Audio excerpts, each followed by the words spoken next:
আসসালামু আলাইকুম। শুভ সকাল সবাইকে। সকাল সকাল বেরিয়ে পড়েছি আমরা বাড়ি থেকে। মেয়ের অবস্থা দেখুন, ঘুম থেকে উঠে তার মুখ ভার। স্নিগ্ধ বাতাসের প্রাকৃতিক দৃশ্য খুব ভালো লাগলো। স্টেশনে পৌঁছে গেছি আমরা। মেয়ে তো অনেক খুশি। বহরমপুর স্টেশন থেকে রানাঘাট চলে এসেছি। রানাঘাট থেকে ট্রেন আসতে লেট।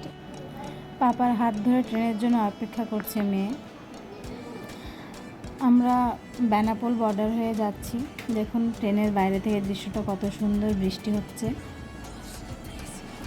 বাড়ি পৌঁছে গেছি, ঘুমোচ্ছে সবাই। আমি ঘুম থেকে উঠে সব কাকুদের বাড়ি যাওয়ার জন্য রেডি হয়ে গেছি। এটা আমার সেজো কাকুর বাড়ি, আমি তাদের বাড়িতে এসেছি। সকাল সকাল বেরিয়ে পড়লাম সবাইকে দেখার জন্য।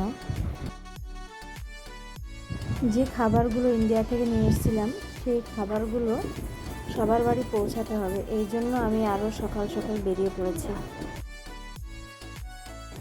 নাহলে আমি একদিন আগে সেগুলো প্যাকেট করেছিলাম, খাবারগুলো নষ্ট হয়ে যাওয়ার সম্ভাবনা ছিল। এই জন্য আমি সকাল সকাল সবার বাড়ি গিয়ে খাবারগুলো পৌঁছে দিয়ে এসেছি।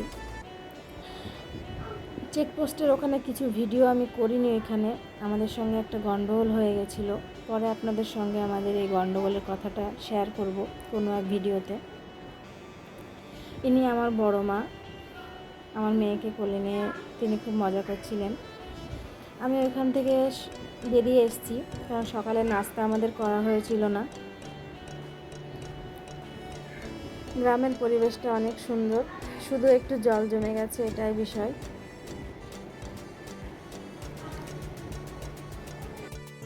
বাসায় ফিরে এসে নাস্তা করে নিলাম। সকালের নাস্তা রুটি, আলু ভাজা, ডিম ভুনা। সবাই ভালো থাকবেন। আল্লাহ হাফেজ।